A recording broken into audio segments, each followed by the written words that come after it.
दोस्तों, अगली बार फ्लाइट में बैठने से पहले आपको हवाई यात्रियों के लिए सरकार द्वारा लागू किए गए ये 5 नए नियम जरूर जान लेने चाहिए। क्या क्या बदलाव हुए हैं, आइए समझते हैं। सबसे पहला अपडेट यह है कि फ्लाइट में सफर के दौरान अगर आपने किसी के साथ बदसलूकी की तो अब सख्त कार्रवाई होगी। भारत में जीरो टॉलरेंस नीति लागू हो चुकी है। फ्लाइट में मारपीट या दुर्व्यवहार करने पर आप पर लंबा बैन लगाया जा सकता है। हुड़दंग करने वाले यात्रियों पर कम से कम 30 दिन का प्रतिबंध तो तय है ही, और गंभीर मामलों में इससे भी ज्यादा सख्ती हो सकती है। फ्लाइट में कुछ शब्दों का इस्तेमाल करना भी भारी पड़ सकता है।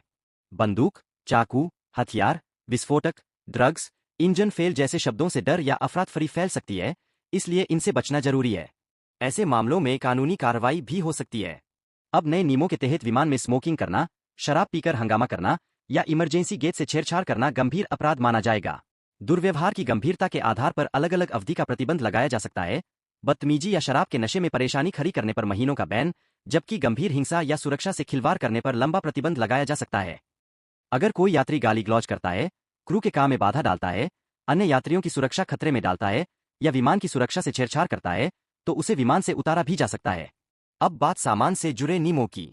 पावर बैंक और लिथियम बैटरी से जुड़े उपकरणों को लेकर सख्त नियम लागू है। इन्हें केवल हैंड बैगेज में ही रखने की अनुमति होगी।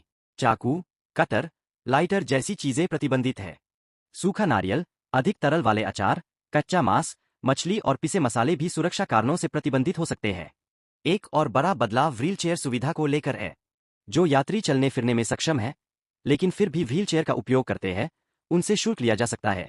हालांकि दिव्यांग या चलने में असमर्थ यात्रियों के लिए यह सुविधा पहले की तरह मुफ्त रहेगी।